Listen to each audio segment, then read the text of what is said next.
사무엘상 7장 3절에서 12절까지 제가 대표로 봉독해 드리도록 하겠습니다. 사무엘이 이스라엘 온 족속에게 말하여 이르되 만일 너희가 전심으로 여호와께 돌아오려거든 이방신들과 아스다롯을 너희 중에서 제거하고 너희 마음을 여호와께로 향하여 그만을 섬기라.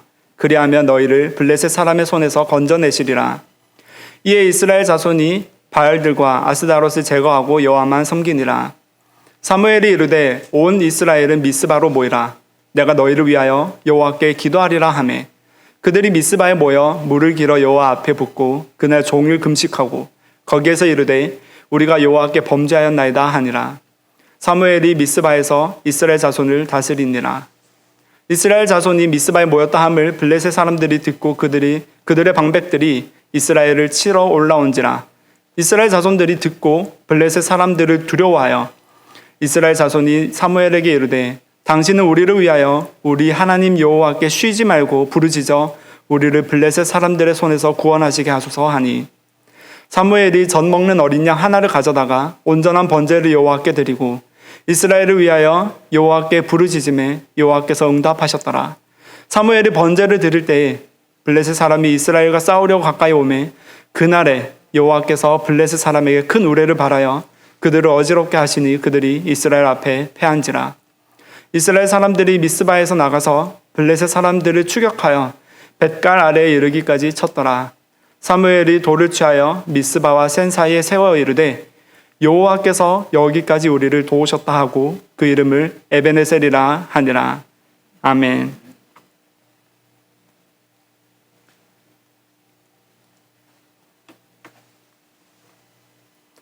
네, 우리가 인생을 살아오면 한 번쯤 이런 고백을 하게 됩니다.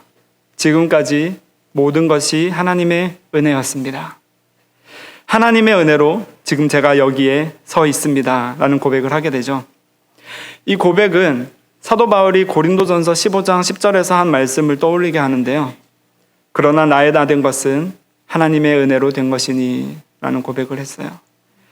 우리가 지나온 삶을 되돌아보면요. 내세울 만한 것은 하나도 없고 오직 하나님의 은혜뿐이었다는 고백이 자연스럽게 흘러나와요. 왜냐하면 이 고백이 우리가 아주 대단해서도 아니고 순탄한 인생을 살아왔기 때문에 하는 고백도 아니기 때문이에요. 늘 감사만 넘쳤기 때문에 나오는 고백도 아니에요. 때로는 좁은 길, 구불구불한 길, 가시밭 같은 길, 그런 길들을 우리가 지나왔고요. 수많은 실패를 경험했고 좌절을 경험했고 때로는 막다른 길과 같아서 나에게 도움이 전혀 없구나, 나에게 가능성이 전혀 없구나 하는 순간도 있었을 거예요. 그 순간마다 우리는 하나님을 붙드는 것이 아니라 원망하기도 하고 또 하나님을 외면하기도 했어요. 그러나 모든 고난과 역경을 지나 이 회복의 자리에 섰을 때는요, 우리는 절실히 고백하게 돼요. 여기까지 우리를 인도하신 분, 여기까지 나를 인도하신 분은 오직 하나님이시구나 하는 것을요. 오늘 본문이 위치한 이 사무엘상 7장은요. 반복되는 죄와 심판 속에서도 하나님의 은혜로 하나님 앞에 나아갈 수 있게 하시고 하나님 은혜로 회복되어진 그 이스라엘의 이야기를 우리에게 전하고 있어요. 사무엘은 이렇게 말합니다. 너희가 전심으로 여호와께 돌아오려거든. 사사기를 지나며 이스라엘 백성은 사람이 각기 자기의 소견에 옳은 대로 행하였더라라는 말씀처럼 자기 중심적인 삶을 살았어요. 하나님의 중심이 아니라 자기가 중심이 된 거죠. 애굽에서 구원받고도 광야에서는 은혜를 잊어버리고 이렇게 고백합니다. 우리가 애굽 땅에서 고기 가마 곁에 앉아 있었던 때와 떡을 배불리 먹었던 때에 여호와의 손에 죽었더라면 좋았을 것을 하고 인도하신 하나님을 원망하기도 해요. 이제 가나안에 들어와서는 하나님만을 왕으로 모셔야 했지만 오히려 이방신들과 문화에 물들어서 모든 것을 희미하게 만들고 하나님을 떠나버렸어요. 그 결과 하나님의 통치 질서가 무너지고 이스라엘은 죄와 회개의 사이를 끝없이 반복하며 그 사사시대를 지나오게 됩니다. 이제 사사기가 끝났고 사무엘상이 나오게 되면서요. 사무엘이 등장해요.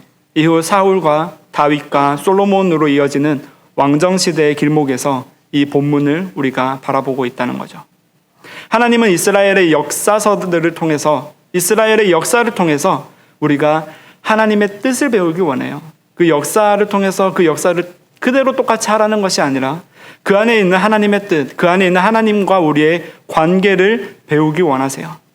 하나님이 백성을 어떻게 인도하시고 어떻게 참아내시고 어떻게 기다리시고 끝내 구원하는지를 보고 배우라는 거예요.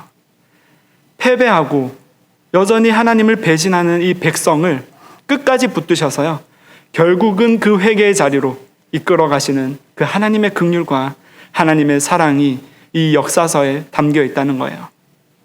이스라엘의 역사, 아니 인류의 역사, 아니 크게도 말고 우리 각 개인의 삶의 지난 날들을 바라보면 실패와 좌절의 연속이었을지라도 그 가운데 하나님은 여전히 회복하시려고, 우리를 구원하시려고 우리를 부르고 계시죠.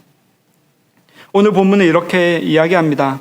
우리가 주님의 도움이 필요한 존재임을 철저하게 깨닫고 오직 하나님만 의지할 수밖에 없을 때 하나님은 우리를 회복시키시고 에베네셀, 그분의 도움의 은혜를 경험하게 하신다는 거예요.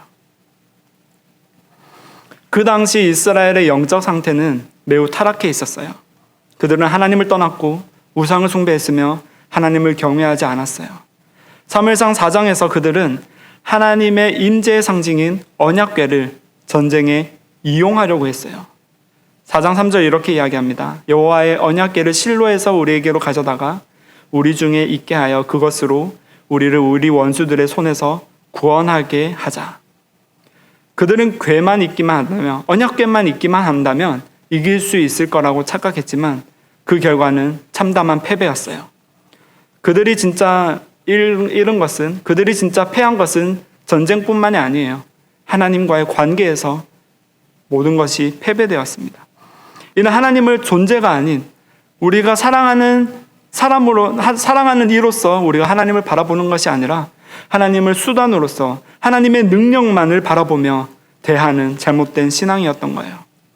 우리도 예배하고 기도하면서 마음 깊은 곳에서는 여전히 나의 유익과 나의 만족을 위해 하나님을 찾고 있는 것은 아닌지, 내가 스스로 무언가 평안에 이르려고 아니면 내가 스스로 내게 필요한 것을 얻어내려고 하나님을 찾는 것은 아닌지 우리는 돌아보아야 합니다. 하나님 말씀하십니다. 사람은 외모를 보거니와 나 여호와는 중심을 보느니라. 우리 하나님께서는 우리의 중심에 하나님을 향한 열망이 있는지 그것을 보신다는 거예요. 이제 이스라엘은 다시 블레셋 앞에서 두려움에 떱니다.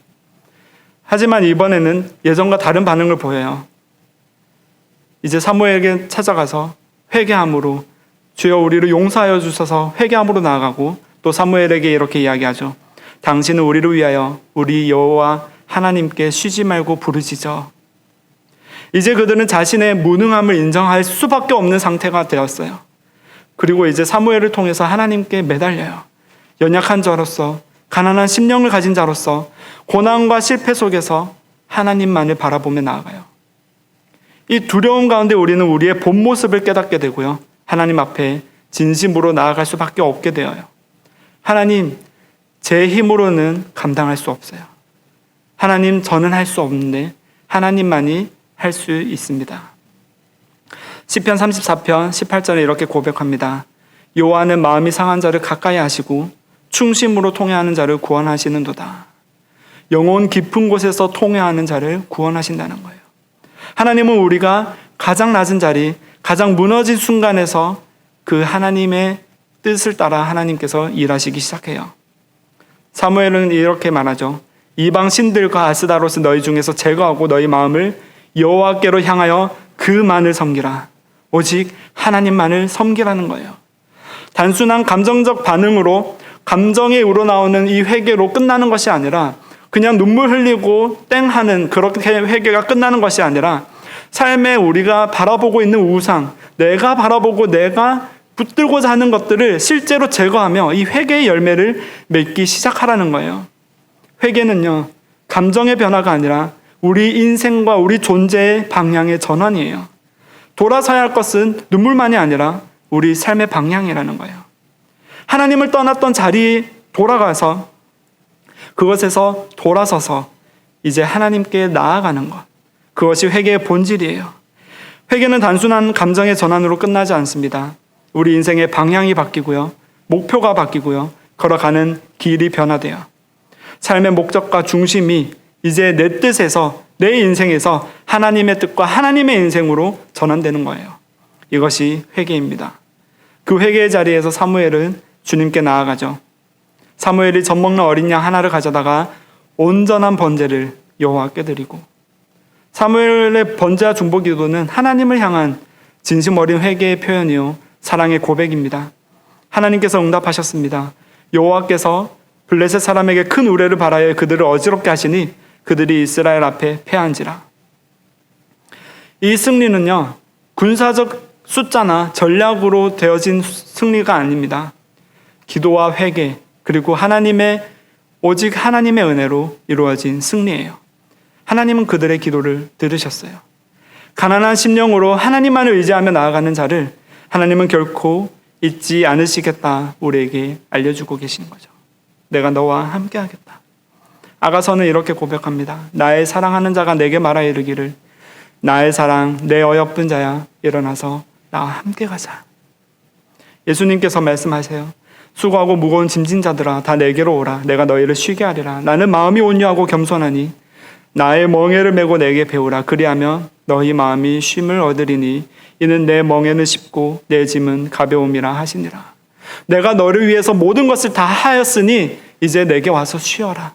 내게 너의 구원이 있고 내게 너의 길이 있고 내게 너의 삶의 빛이 있다. 나를 보고 따르라. 사무엘은 그 후에 미스바와 센 사이에 에벤에셀이라는 돌을 세워요. 에벤에셀은 이제 도움의 돌이라는 뜻이에요. 그러니까 하나님의 도우심을 기억하고자 하는 고백의 증표죠. 7장 12절입니다. 사무엘이 돌을 취하여 미스바와 센 사이에 세워 이르되 여호와께서 여기까지 우리를 도우셨다 하고 그 이름을 에벤에셀이라 하니라. 하나님이 일하심을 기억하는 돌이에요. 그 돌 앞에서 우리가 고백합니다. 시편 121편 1절에서 2절입니다. 내가 산을 향하여 눈을 들리라. 나의 도움이 어디서 올까?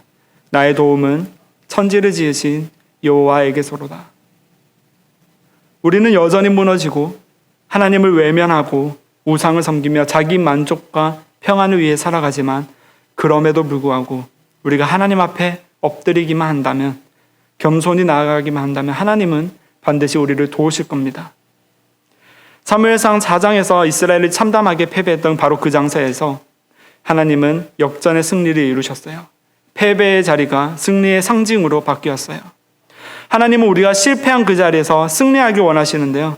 죄에 넘어졌던 그 자리에서 다시 일어나길 원하는데요. 무엇을 위해, 무엇을 향하여 일어나는 것입니까? 우리가 어떻게 이겨낼 수 있을까요? 우리의 인내, 우리의 결단, 우리의 노력이나 우리의 재능, 우리의 성격, 이런 것들로 이겨낼 수 있을까요? 대답은 아니죠. 우리가 실패를 이겨내는 유일한 방법은요, 하나님께 매달리는 것밖에 없어요. 내 힘으로 도저히 감당할 수 없는 그 자리에서 이제 나의 패배를 인정하고 하나님께 올려드릴 때 하나님께서 친히 일하신다는 거예요. 시편 기자는 이렇게 고백합니다. 내가 사망의 음침한 골짜기로 다닐지라도 해를 두려워하지 않을 것은 주께서 나와 함께 하심이라. 하나님께 온전히 맡겨드릴 때 우리의 모든 실패는 승리로 전환되는데요. 이것은 단순한 우리의 환경의 변화로, 전쟁의 승리로 이루어지는 변화가 아니라 삶의 방향 자체가 바뀌어지는 변화고 승리예요. 더 이상 잘 먹고 잘 사는 인생을 위한 삶으로 우리가 나아가게 되는 것이 아니라 그 실패의 자리에서, 무너진 자리에서 이제 하나님만을 바라보며 그분이 나를 영원하고 지극히 선한 길로 인도하신다는 것을 이제 믿음으로, 그 믿음을 바라보며 나아가는 길이라는 거예요. 예수 그리스도의 보혈이 우리를 살리고요, 그 기쁨으로 변화시키시고요, 참된 평안과 참된 충만함으로 영원한 생명의 길로 우리를 이끌어 가실 거예요. 이제 우리는 그 삶의 방향을 따라 길이요 진리요 생명이신 그 예수 그리스도만을 붙들며 살아가게 될 것이에요. 이 모든 구약의 이야기, 그 이스라엘의 역사와 이 이야기들은 단 한 분 예수 그리스도를 향하고 있고 우리를 향한 구원의 메시지로 향하고 있어요. 예수님은 단 한 번의 완전한 제사를 드리시고 지금도 하늘 보좌 우편에 살아계셔서 우리를 위해 중보하고 계세요.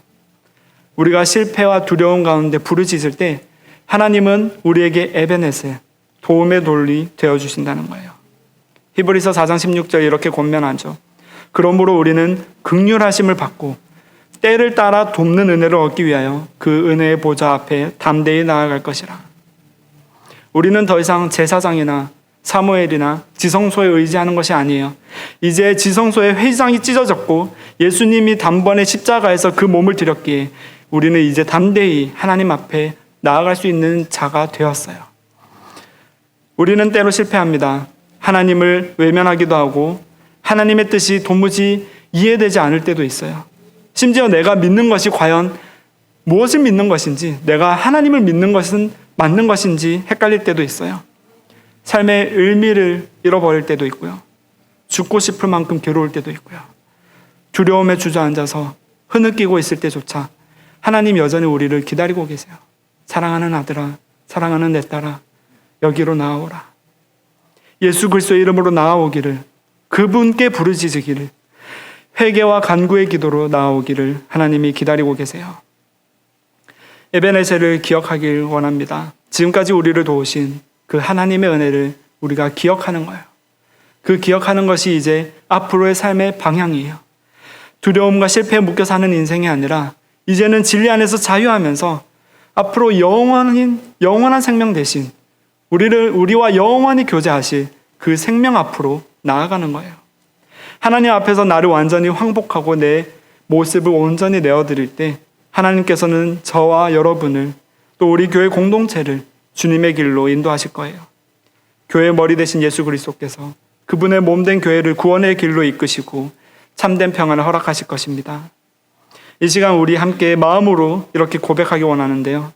여기까지 도우신 하나님, 여전히 우리는 넘어지지만 당신의 신실하심과 당신의 좋으심으로 우리 삶 속에 주의 뜻으로 일하시는 당신을 찬양하며 당신께 감사드립니다. 에베네셀, 우리의 구원 되신 그 하나님만을 의지하며 나아가기를 주의 이름으로 송축합니다.